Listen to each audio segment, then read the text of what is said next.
Don't touch her again! The sound of the slap was like a gunshot in the silent penthouse. Shin Hae-Ryung, the most powerful socialite in Seoul, is sprawled on the floor, her hand pressed to a blooming red mark on her cheek. Standing over her is Ijeoma, her breathing heavy, her right hand still clenched. In the corner, Madame Choi sits in her wheelchair, her glasses shattered on the floor, and a fresh handprint burning on her face. The door swings open. Lee Seo-jun walks in, the man who controls the city's underworld. He sees his crying fiancée, his defiant maid, and his bruised mother. 3 people, 3 stories, and only 10 seconds to decide who is the villain. The elevator doors of the 43rd floor penthouse slid open with a whisper, revealing a world of cold, unyielding marble that mirrored the gray Seoul skyline visible through the floor-to-ceiling windows. Ijeoma Rebecca stepped out, her grip tight on the handle of the only suitcase she owned. She wore her navy blouse, ironed carefully on the floor of a guest house because there was no ironing board, a small shield of dignity against the overwhelming opulence of the Lee estate. As she followed the housekeeper, Mrs. Park, through the silent corridors, Ijeoma felt the heavy, pressurized air of a lion's den. This was not merely a home of wealth, it was a fortress of secrets. The minimalist decor and the sharp, echoing footsteps of suited men in the periphery spoke of a power that didn't need to raise its voice to be terrifying. Ijeoma remembered her grandmother's parting words about using her strong hands to hold people up. But looking at the clinical, heartless perfection of the East Corridor, she wondered if there was anyone left here to hold. She was led into a room that smelled of antiseptic and forgotten dreams. There, stripped of the authority she once held as a professor, sat Madame Choi Myung-hee. The older woman was small, compressed into her wheelchair like a voice forced into a permanent whisper. Her sharp, dark eyes peered through round glasses that sat crooked on her nose, searching Ijeoma's face not for a servant, but for a witness. "You're from Uganda?" the madam asked, her voice thin but carrying the ghost of a command. "Yes, ma'am," Ijeoma replied, her own voice steady despite the predatory stillness of the house. Ijeoma noticed the way the madam's hands gripped the armrests, not with strength, but with the desperation of someone sliding off a cliff in slow motion. Behind her, the door opened, and the shadow of Lee Seo-jun crossed the floor. He didn't speak to his mother, he looked at her like an attendance record, a duty to be checked off. In that moment, Ijeoma realized her role went far beyond cleaning floors or preparing meals. She was the only warm thing in a house made of ice, and she had just become the sole witness to a slow, methodical erasure. The Mafia boss's house was a place where people were handled, but Ijeoma knew, as she looked into the madame's tired eyes, that she was here to ensure this woman was finally seen. The heavy double doors of the East Corridor groaned as they opened, revealing a room that felt more like a vault than a bedroom. Despite the floor-to-ceiling windows, the air inside was stagnant, smelling of antiseptic and expensive unlit candles. In the center of this marble silence sat Madame Choi Myung-hee. At 71, she was a fragment of the woman Ijeoma had seen in the old university portraits downstairs. Her hair was cropped short and jagged, as if cut by someone who didn't care for the symmetry of a face that once commanded lecture halls. "Madame," Ijeoma whispered, her voice sounding unnaturally loud in the stillness. The woman in the wheelchair didn't turn. She was positioned exactly 6 inches from a sprawling white wall, staring at the blank paint with an intensity that broke Ijeoma's heart. She had been left there like a piece of furniture moved out of the way for cleaning. When Ijeoma stepped into her line of sight, the madame's dark eyes flickered behind round, crooked glasses, but she didn't speak. There was a compression in her posture, a physical shrinking that suggested she had spent the last 3 years being told, through neglect and sharp whispers, that her presence was a burden. Ijeoma knelt beside her, noticing the way the madame's hands remained frozen on the armrests, too weak to even adjust the silk blanket slipping from her knees. This was a woman who had taught the greats of Korean literature, a woman whose mind was a library, yet here she was, reduced to a whisper in her own empire. "I am Ijeoma," she said softly, reaching out but stopping just short of a touch. "I have strong hands, madame. My grandmother taught me they are for holding people up, not just for cleaning floors." For a second, the silence stretched, heavy and cold. Then, the madame's jaw trembled. She didn't look at Ijeoma, she looked at the cracked lens of her glasses, a small detail Ijeoma realized the rest of the house had simply chosen to ignore. In that gaze, Ijeoma saw the truth. The household hadn't just lost the madam to a car accident, they were actively erasing her. She was a duty to be checked off an attendance record, a problem to be faced toward a wall until she disappeared entirely. Ijeoma gripped the cold metal handles of the wheelchair. With a slow, deliberate motion, she turned the madam away from the white void of the wall and toward the Han River, where the afternoon sun was just beginning to catch the water. The light hit the madam's face, and for the first time she blinked, her eyes widening like a prisoner seeing the sky after years in the dark. The professor was still in there, buried under layers of Mafia coldness, waiting for someone to argue back. The silence in the penthouse was a heavy, expensive thing, but in Madame Choi's room, it felt like a tomb. Ijeoma moved through the space with the quiet efficiency of a woman who had spent a lifetime navigating the needs of those the world had forgotten. The afternoon light from the floor-to-ceiling windows hit the polished white floors, making the room feel sterile and cold, a stark contrast to the vibrant, messy life Ijeoma had left behind in Uganda. Madame Choi sat in her wheelchair, her hair cropped short and tangled, a crown that had lost its luster. She stared out at the Han River, but her eyes, usually sharp behind her round glasses, seemed fixed on something much further away. Ijeoma approached her, not with the rehearsed distance of the other staff, but with the steady presence of a caregiver who understood that dignity was often found in the smallest gestures. "Your hair, madam," Ijeoma said softly, her voice a warm anchor in the hushed room. "My grandmother used to say that a woman's spirit is tied to her hair. If it's tangled, her thoughts are tangled too." The elderly woman didn't move, but a small ripple of awareness crossed her face. Ijeoma didn't wait for a formal command, she simply picked up the comb. The rules of service in this house were clear. Maintain the patient, do not bond with the person. But Ijeoma had strong hands meant for holding people up, not just cleaning their rooms. She began to work, her dark fingers moving with practiced grace through the thin, white strands. She started at the nape of the neck, weaving small, tight cornrows close to the scalp. As she worked, she felt the tension in Madame Choi's shoulders begin to dissolve. The compressed look on the professor's face, the look of a woman who had been told to whisper for 3 years, began to soften. With every pass of the comb and every twist of the hair, Ijeoma was doing more than styling. She was reclaiming a territory that had been ceded to paralysis and neglect. For an hour, the only sound was the rhythmic pull of the hair and the low, steady hum of Ijeoma's breathing. When the last braid was tucked into place, Ijeoma reached for the small hand mirror on the vanity and held it up. Madame Choi looked at her reflection. She didn't see a patient or a duty, she saw the sharp-eyed professor again.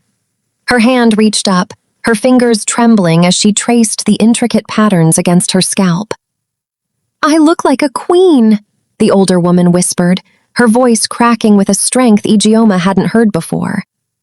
Ijeoma smiled, the first genuine warmth to touch that marble-cold room in a long time. "You are a queen, madam. Some of us just forgot how to see the crown." In that moment, the boundary of service was gone, replaced by a quiet, dangerous rebellion of care. At 11:30 a.m. sharp, the elevator chimes, signaling the arrival of Shin Hae-Ryung. The sound is a trigger that shifts the atmosphere of the penthouse from the warm, earthy scent of Ijeoma's morning tea to something sterile and perfumed. Hae-Ryung enters like a woman who knows a camera is always watching, her heels clicking against the white marble with a rhythmic precision that feels less like a walk and more like a metronome. She carries a bouquet of white lilies, the kind of flowers that look beautiful but smell like a funeral. "My beautiful Aeomionim, my inspiration!" Hae-Ryung cries out as she glides toward Madame Choi's wheelchair. Her voice is pitched in a high melodic frequency that doesn't quite reach her eyes. She leans down to hug the paralyzed woman, and from her position by the bookshelf, Ijeoma watches the contact. It is a perfect tableau, the young, stunning socialite embracing the fragile professor. But Ijeoma, who spent 22 years reading the subtle language of her grandmother's body, sees the stumble that isn't there. Real warmth is messy. It brushes a stray hair or lingers in a squeeze. Hae-Ryung's touch is a surgical strike, efficient, brief, and entirely for show. Hae-Ryung pulls out her phone, snapping a quick photo of her hand resting on Madame Choi's shoulder for her lifestyle brand. "The world needs to see how much progress we're making," she chirps, her thumbs flying across the screen as she types a caption about unconditional love. For a fleeting second, as she looks down at the phone, the smile drops. In that vacuum of a moment, Ijeoma sees what lies beneath the choreographed kindness. It is the cold, flat boredom of a predator waiting for its prey to stop twitching. "Ijeoma," Hae-Ryung says, not looking up from her screen, her tone shifting from honey to ice. "The lilies need a vase, and make sure you don't leave the water stagnant like last time. My fiancé hates the smell of decay." She finally looks up, and for the first time, her gaze locks onto Ijeoma's. There is no warmth there, only a sharp, silent warning that Ijeoma is merely part of the furniture, and furniture doesn't have eyes. Ijeoma takes the flowers, her strong hands steady, but her heart begins to thrum with a protective instinct. She realizes then that the it girl isn't just a fiancé, she is a shadow, and she is slowly beginning to eclipse the light in Madame Choi's room. Ijeoma's uniform felt unusually heavy as she moved through the east corridor, the silence of the Lee estate pressing against her ears like a physical weight. It was 4 p.m., the time when the house usually hummed with the soft preparation of tea, yet the stillness in Madame Choi's wing was absolute. When she pushed open the heavy oak door, she didn't find the professor reading by the window or resting in her bed. Instead, the room felt hollow, stripped of the life they had spent weeks rebuilding. In the center of the room, the wheelchair was positioned with calculated precision.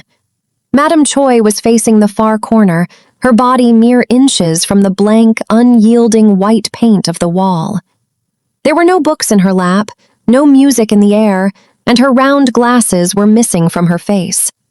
She sat perfectly still, her small, thin frame looking more like a discarded statue than the sharp-minded woman Ijeoma had come to know. "Madam," Ijeoma whispered, her heart beginning a slow, rhythmic thud against her ribs. There was no movement.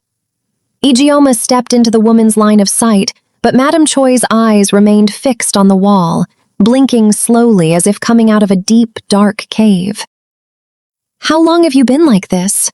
Ijeoma asked, her voice trembling with a growing realization. "I don't know," the professor whispered, her voice so small it was almost a ghost of itself. "What time is it?" "It's 4, Ijeoma replied. "Since 11, Madame Choi murmured, her fingers gripping the armrests until the knuckles turned white. "She said I needed to rest. She said the light was bothering my eyes and I was confused." A cold, sharp anger ignited in Ijeoma's chest. 5 hours. A 71-year-old woman had been forced to stare at white paint for 5 hours because a woman with a choreographed smile had decided to erase her. It wasn't a rest, it was a psychological siege, a methodical attempt to break the professor's spirit until she believed she was as empty as the wall in front of her. Ijeoma's strong hands gripped the handles of the wheelchair. With one smooth, defiant motion, she spun the chair around, the wheels protesting against the marble floor. She pushed the chair toward the floor-to-ceiling windows, where the afternoon sun was currently turning the Han River into a ribbon of molten gold. The light hit Madame Choi's face, and for a moment, the elderly woman flinched, shielding her eyes from the sudden, beautiful reality of the world. Ijeoma stood behind her, her jaw locked so tight it ached, watching the professor slowly reach out a shaking hand to touch the warm glass. The wall was gone, but the shadow of the fiancé remained, and Ijeoma knew then that her grandmother's hands weren't just meant to hold people up, they were meant to fight for them. The morning light in the penthouse was always beautiful, but to Madame Choi Myung-hee, it had become a terrifying, featureless fog. For 3 days, the world had been reduced to a blur of white marble and gray shadows because her glasses had vanished. Ijeoma watched the elderly woman's hands trembling as they hovered over an open book she could no longer see.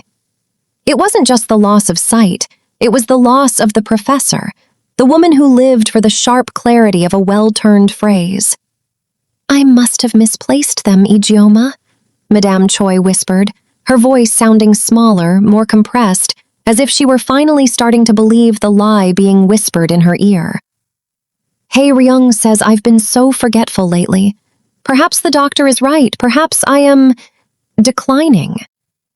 Ijeoma felt a familiar heat rising in her chest. She knew the choreographed kindness of Shin Hae-Ryung was a mask for a much colder intent.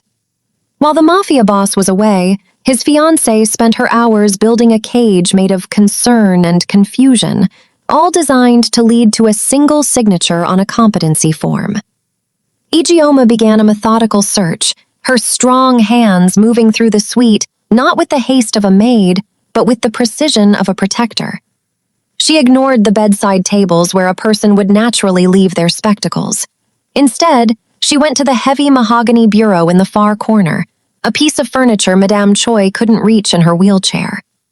Deep in the back of the bottom drawer, buried under a stack of old linens that hadn't been touched in months, Ijeoma's fingers brushed against cold metal. She pulled them out, the round, wire-rimmed glasses. They hadn't been lost, they had been executed. Ijeoma didn't say a word. She cleaned the lenses with the hem of her white apron, ensuring every smudge of the fiancé's fingerprints was gone. She knelt beside the wheelchair, a gesture she had practiced for 20 years with her own grandmother, and gently slid the frames onto Madame Choi's face. The effect was instantaneous. The elderly woman's eyes widened, her pupils contracting as the bookshelf, the Han River, and Ijeoma's determined face snapped into focus. The blur was gone, and with it, the false fog of dementia. "They were in the bureau," Ijeoma said softly, her jaw tight with an ache that wouldn't leave.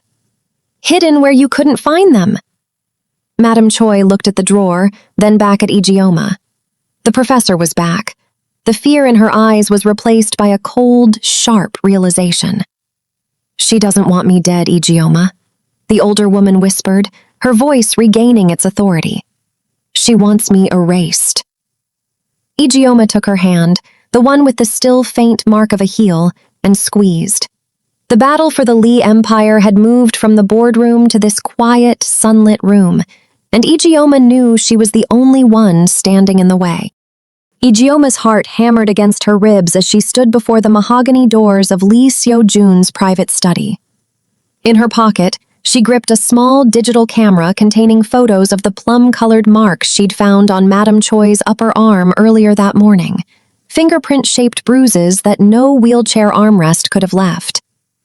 She took a breath, the scent of expensive floor wax filling her lungs, and knocked. Seo-jun didn't look up from his monitors when she entered. The room was a fortress of glass and cold light, reflecting a man who viewed his household as a set of moving parts to be managed. "Master Seo-jun," Ijeoma began, her voice steady despite the tremor in her hands. "I need to show you something, regarding your mother's safety." She laid the printed photos on his desk. For a fleeting second, Seo-jun's jaw tightened, a flicker of the son who had once loved his mother breaking through the Mafia boss's mask. But before he could speak, the door swirled open. Shin Hae-Ryung floated in, a vision of silk and calculated grace. She didn't miss the photos on the desk. "Oh, Seo-jun," Hae-Ryung gasped, her eyes instantly brimming with tears that landed exactly where they were supposed to. She moved to his side, her hand trembling as she touched the images. "I told you I was worried. Omonim, she's been so agitated lately. She's been pinching herself, scratching at her skin in her confusion. I tried to stop her, but she's becoming so erratic." Ijeoma felt a chill. "That is not true," she said, her voice rising. "Madam Choi is sharper than anyone in this house. These are grip marks. They were made by someone standing over her." Hae-Ryung let out a broken sob, burying her face in Seo-jun's shoulder. "Are you saying I would hurt the woman I love like my own mother? Seo-jun, this woman, she's been filling your mother's head with strange stories. She's trying to drive a wedge between us." Seo-jun looked from the it girl's choreographed grief to the housekeeper's hard, honest face. The silence stretched, heavy with the weight of the family trust and a wedding that was meant to solidify his empire. Finally, he pushed the photos toward the paper shredder. "Ijeoma," he said, his voice dropping to a dangerous, icy register. "My fiancée has spent her fortune and her time caring for this family. My mother is declining. Her mind is a blur of shadows and misremembered pain.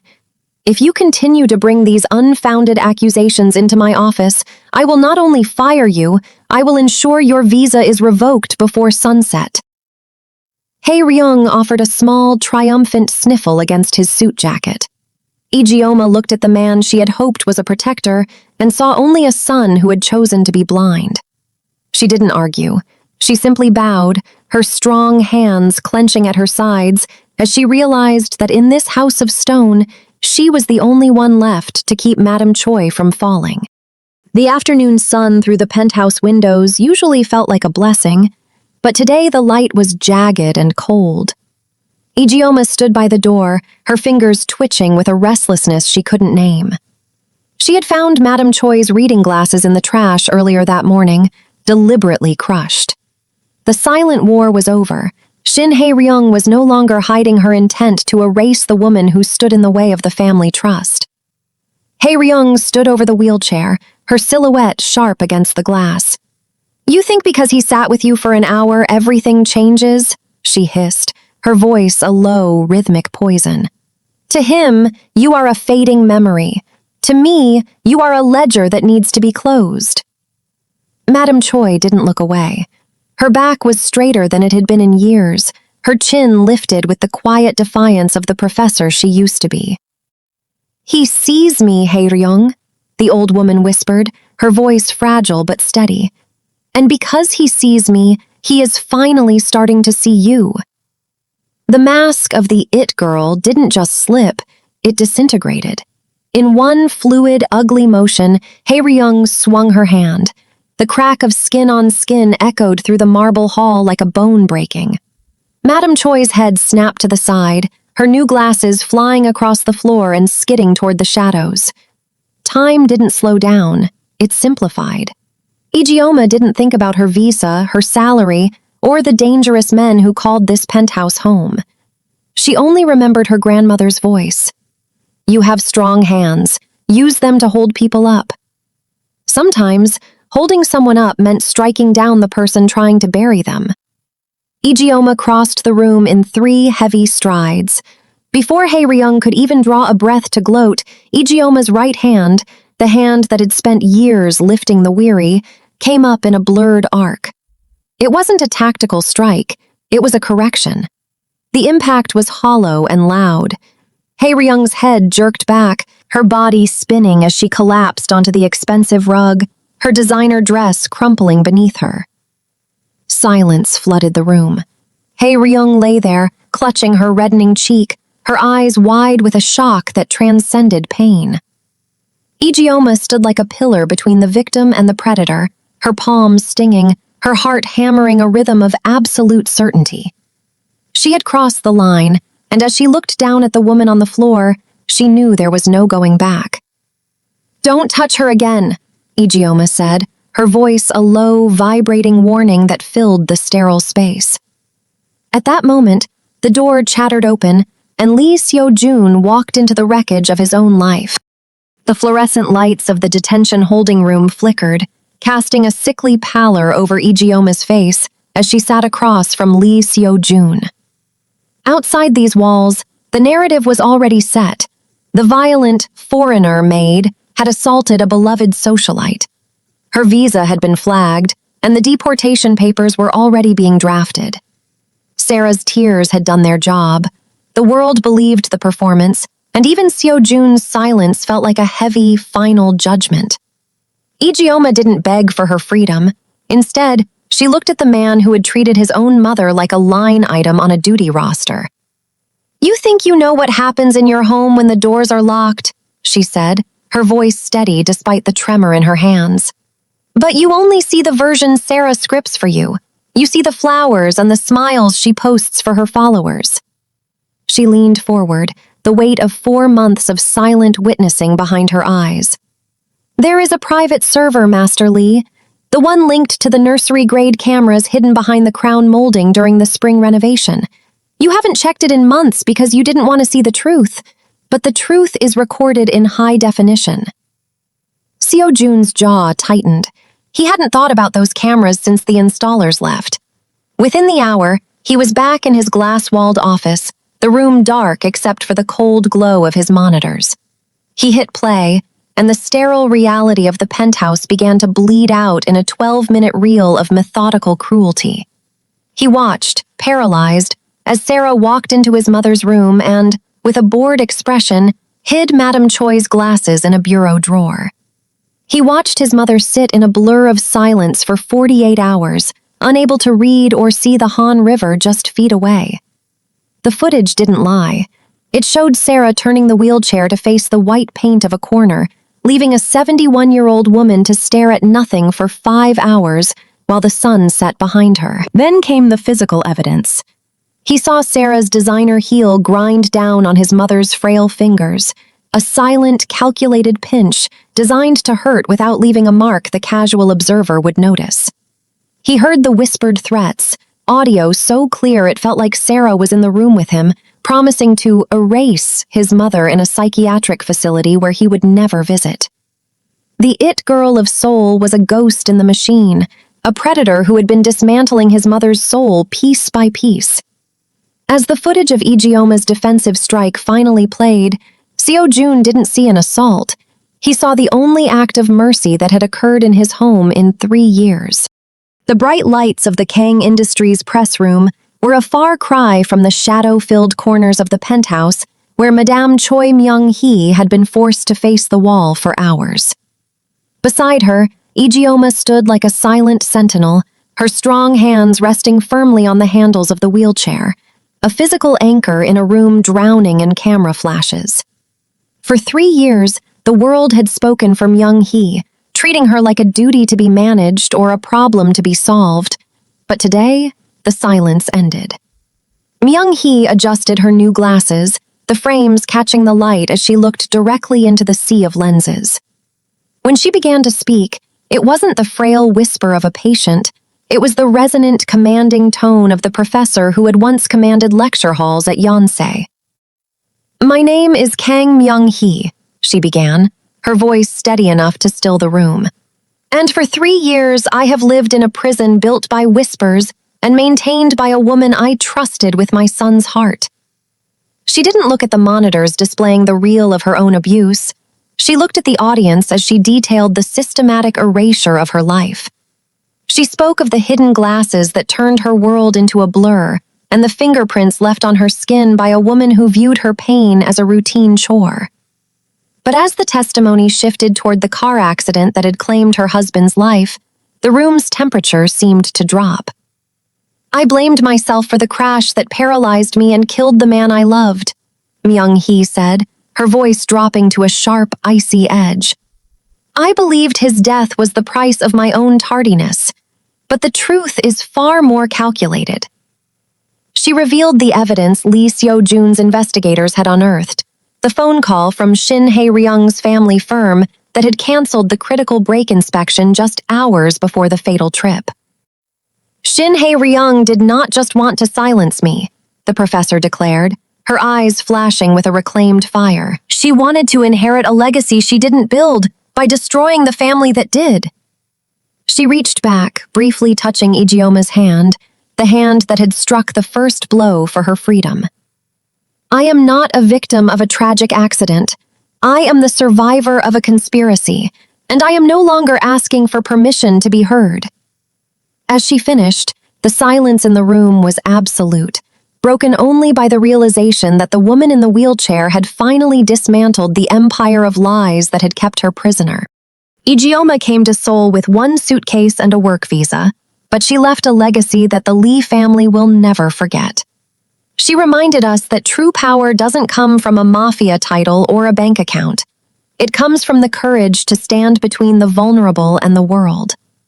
She saw broken glasses on a marble floor and she moved. If Ijeoma's bravery inspired you, please share this video and comment, "Stay dangerous," and tell us the time and where in the world you are watching from. Your support helps us tell stories that matter. Subscribe and turn on post notifications to join the family.